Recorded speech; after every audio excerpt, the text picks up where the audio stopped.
അയൽ രാജ്യമായ പാകിസ്ഥാനെ മുൾമുനയിൽ നിർത്തിക്കൊണ്ട് ഇന്ത്യയിൽ താലിബാന്റെ നിർണായക നീക്കം.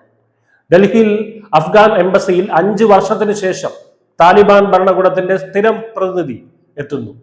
ഇത് വെറുമൊരു നിയമനമല്ല, മറിച്ച് ദക്ഷിണേഷ്യയിലെ അധികാര സമവാക്യങ്ങൾ മാറ്റിയെഴുതുന്ന ഇന്ത്യയുടെ വമ്പൻ നയതന്ത്ര നീക്കമാണ്.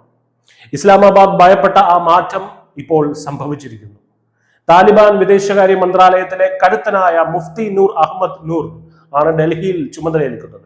കഴിഞ്ഞ 5 വർഷമായി ഇന്ത്യയുമായി നേരിട്ടുള്ള ഔദ്യോഗിക ബന്ധമില്ലാതിരുന്ന താലിബാൻ നീണ്ട ചർച്ചകൾക്കൊടുവിലാണ് ഇത്തരമൊരു തീരുമാനത്തിലേക്ക് എത്തുന്നത്.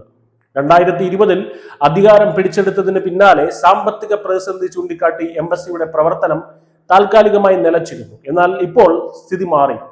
കേന്ദ്ര വിദേശകാര്യ മന്ത്രാലയത്തിന്റെ പച്ചക്കൊടി ലഭിച്ചതോടെ താലിബാൻ പ്രതിനിധി ഉടൻ തന്നെ ഡൽഹിയിൽ ഔദ്യോഗികമായി ചുമതലയേൽക്കും.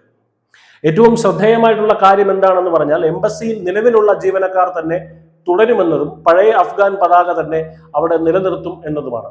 ഇത് താലിബാന്റെ ഭരണകൂടവും ഇന്ത്യയും തമ്മിലുള്ള പരസ്പര വിശ്വാസത്തിന്റെ പുതിയൊരു അധ്യായമാണ് തുറക്കുന്നത്. എന്തുകൊണ്ടാണ് ഈ നീക്കം പാകിസ്ഥാനെ ഇത്രയേറെ വിറളി പിടിപ്പിക്കുന്നത്? കാലങ്ങളായി അഫ്ഗാനിസ്ഥാനെ ഇന്ത്യക്കെതിരെ ഉപയോഗിക്കാൻ ശ്രമിച്ച പാകിസ്ഥാന്റെ തന്ത്രങ്ങൾക്കേറ്റ കനത്ത പ്രഹരം കൂടിയാണത്. അഫ്ഗാനിസ്ഥാൻ തങ്ങളുടെ വരുതിയിലാണെന്ന് അവകാശപ്പെട്ടിരുന്ന പാക് ഭരണകൂടത്തിന് ഇപ്പോൾ താലിബാൻ നേരിട്ട് ഇന്ത്യയുമായി കൈകോർക്കുന്നത് സഹിക്കാവുന്നതിലും അപ്പുറമാണ്. അഫ്ഗാനിസ്ഥാൻ ഇന്ത്യയുടെ വിശ്വസ്ത സുഹൃത്താണെന്നും പാകിസ്ഥാന്റെ ഇടപെടലുകൾ തങ്ങൾക്ക് ആവശ്യമില്ലെന്നുമുള്ള വ്യക്തമായിട്ടുള്ള സന്ദേശമാണ് ഇതിലൂടെ താലിബാൻ നൽകുന്നത്. മെഡിക്കൽ സഹായവും ഭക്ഷണവും നൽകി അഫ്ഗാൻ ജനതയെ ചേർത്ത് പിടിച്ച ഇന്ത്യയുടെ സോഫ്റ്റ് പവർ നയം ഇന്ന് വൻ നയതന്ത്ര വിജയമായി മാറിയിരിക്കുന്നു. ചുരുക്കത്തിൽ അഫ്ഗാൻ മണ്ണിൽ പാകിസ്ഥാന്റെ സ്വാധീനം പൂജ്യമാകുന്നു. ഡൽഹിയിൽ താലിബാൻ പ്രതിനിധി എത്തുന്നതോടെ വ്യാപാര സുരക്ഷാ മേഖലകളിൽ പുതിയ കുതിച്ചുചാട്ടമുണ്ടാകുമെന്ന് കാര്യം തീർച്ചയാണ്.